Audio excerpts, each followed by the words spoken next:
আসসালামু আলাইকুম সুপ্রিয় খামারি ভাইরা, আশা করি আপনারা সবাই ভালো আছেন, সুস্থ আছেন।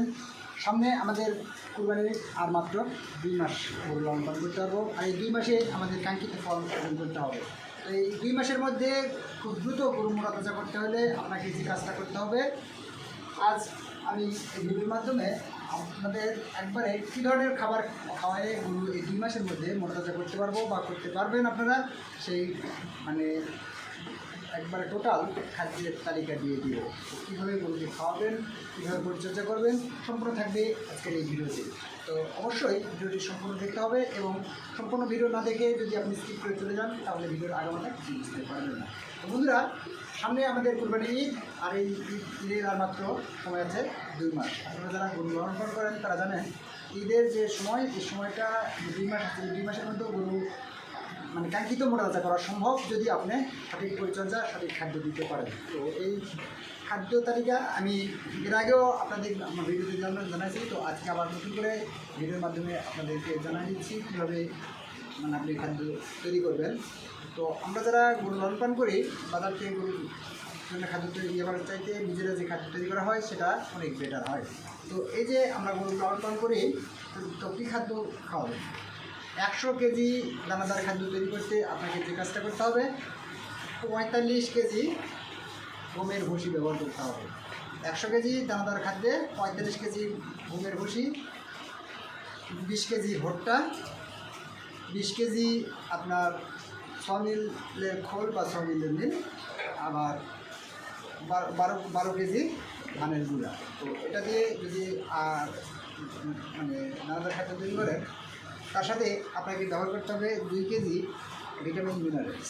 আর এই 2 কেজি ভিটামিন মিনারেলসের পাশাপাশি আপনাকে যেটা করতে হবে, খনিজ লবণ 1 কেজি যোগ করতে হবে। এই 100 কেজি দানাদার খাবার আপনি যদি গরুকে খাওয়ান, গরুর বডি ওয়েট অনুযায়ী গরুকে খাওয়ান, তাহলে অবশ্যই গরুর মোটা তাজা হবে। আর এই খাবার খাওয়ানোর আগে যে কাজটা আপনাকে করতে হবে, এবং অনেক খামারিরা এই ভুল করে থাকেন, গরুকে মানে সঠিক সময় সঠিক নিয়মে গরুর বডির ওয়েট অনুযায়ী গরুকে কৃমিনাশক করে না। তো এই জন্য গরুর কাঙ্ক্ষিত ফল পায় না। কারণ একটি গরুর যে বৃদ্ধিটা বা যে ফ্যাটের যে বৃদ্ধিটা, সেটা মানে 50% থেকে 55% নষ্ট করে পরজীবী জনিত কারণে। তো এই পরজীবীর মধ্যে সবচাইতে ভয়ঙ্কর যেটা, সেটা হচ্ছে আপনার কৃমি। এই কৃমি নাশক দিয়ে একটা গরুর যে বডি ওয়েটের উপর নির্ভর করে কয়েকটা কৃমিনাশক ব্যবহার করতে হবে, একবার সঠিকভাবে কৃমিনাশক ব্যবহার করে কৃমিমুক্ত করতে হবে। তারপর আপনাকে যে খাবারের তালিকা বললাম, এই খাবারের তালিকা ব্যবহার করতে হবে। শুধু তাই নয়, আপনাকে যে খাবার তালিকা বললাম, এই খাবারের তালিকা যে আপনি এখন থেকে ঈদ পর্যন্ত খাবেন তা নয়, এর মধ্যে আবার চেঞ্জ করতে হবে। এটা অবশ্যই দ্বিতীয়টা বলে দিব, মানে চেঞ্জ বলতে আপনাকে 20 দিন পর্যন্ত এই খাবার খাওয়াবেন, 20 দিন পর থেকে আবার নতুন ফর্মুলা।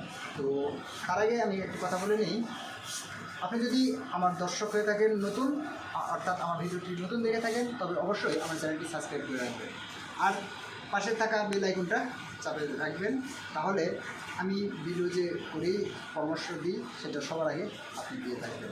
তো বন্ধুরা, যে কথাটা বলছিলাম, ভিডিও না দেখে, সম্পূর্ণ না দেখে স্কিপ করে চলে যাবেন না, কারণ ভিডিওর শেষে কিছু গুরুত্বপূর্ণ কথা আছে। তো বন্ধুরা, আমি যে কথাটা বলছিলাম সেটা হচ্ছে, দ্বিতীয় যে 20 দিন পর থেকে যে খাবারটা ব্যবহার করবেন, সেটা হচ্ছে আপনাকে যে 100 কেজি দানাদার খাদ্য তৈরি করবেন 20 দিন পর, এই 100 কেজি দানাদার খাদ্যে আপনাকে যেটা ব্যবহার করতে হবে,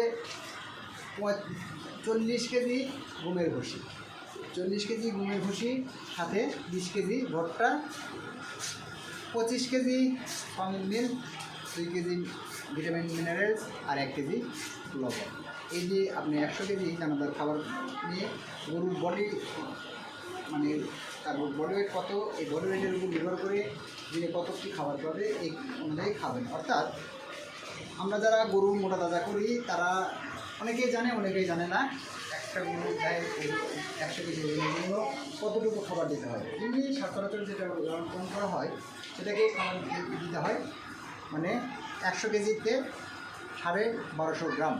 তো যখন আমি মানে খুব দ্রুত মোটা তাজা করতে যাব, অল্প সময়ের মধ্যে মোটা তাজা করতে যাব, তখন কিন্তু এই 1250 গ্রামে গরু মোটা তাজা হবে না।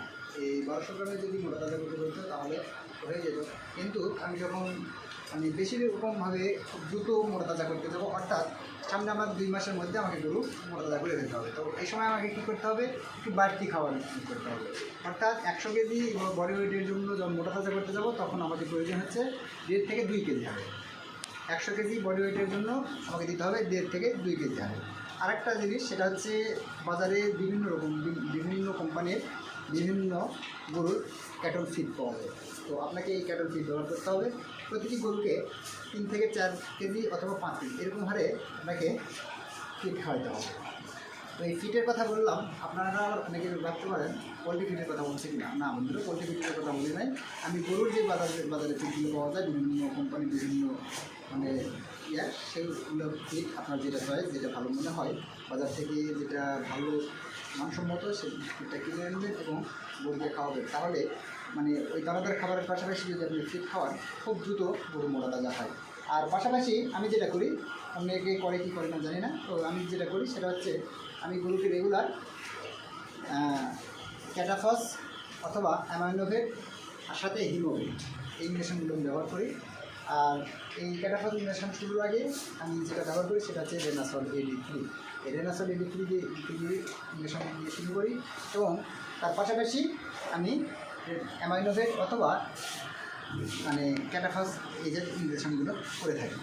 বিশেষ করে আমি এই যে সামনে কুরবানি, এই কুরবানির জন্য যে আমার 2 মাস সময় পাবো, এই 2 মাস সময় আমি প্রতি 5 দিন পর ক্যাটাফস ইঞ্জেকশন গরুর শরীরে পোষ করি।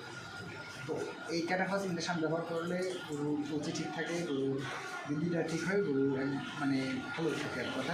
এক কথায় গরু যখন আপনি মোটা তাজা করতে যাবেন, গরুকে আপনি খাবার দিচ্ছেন কিন্তু খাচ্ছে না, এই ধরনের গরু মানে কখনোই আপনি ভালো উন্নতি করতে পারবেন না। তো গরুর রুচিটা ঠিক রাখার জন্য আমি কিছু মেডিসিন ব্যবহার করে থাকি রুচিবর্ধক। এই রুচিবর্ধকের মধ্যে একটা সেটা হচ্ছে আমি ক্যাটাফস ব্যবহার করলে দেখতে পাই গরু প্রচুর পরিমাণে ঠিক থাকে এবং গরু ভালো খায়। তো বন্ধুরা, আমার ভিডিওটা দেখে যদি আপনাদের এতটুকু ভালো লেগে থাকে অবশ্যই একটি লাইক একটি কমেন্ট করবেন। ভিডিও কেমন লেগেছে মতামত জানাতে অবশ্যই কমেন্টে আমাকে জানাবেন।